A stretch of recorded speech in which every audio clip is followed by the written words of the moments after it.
দেশের বিভিন্ন জায়গায় অস্থায়ীভাবে দমকা হাওয়া সহ হালকা বা মাঝারি ধরনের বৃষ্টি হতে পারে। দু একটি জায়গায় ভারী বর্ষণেরও সম্ভাবনা রয়েছে। আরও কয়েকদিন এই পরিস্থিতি অব্যাহত থাকার সম্ভাবনা রয়েছে বলে জানিয়েছে আবহাওয়া অধিদপ্তর। এলএমই সার্টিফাইড বিশ্বসেরা কপারে তৈরি ওয়ালটন কেবলস, যা আপনার স্থাপনাকে রাখবে সব সময় নিরাপদ।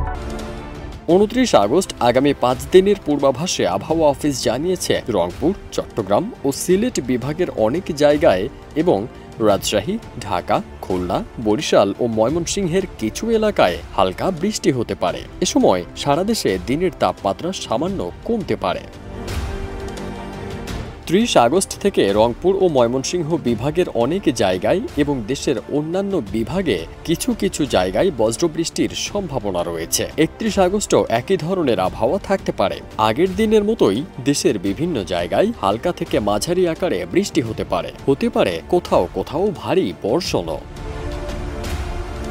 সময়ের শেষ দিকে বৃষ্টিপাতের প্রবণতা আরও বাড়তে পারে বলে জানিয়েছে আবহাওয়া অধিদপ্তর।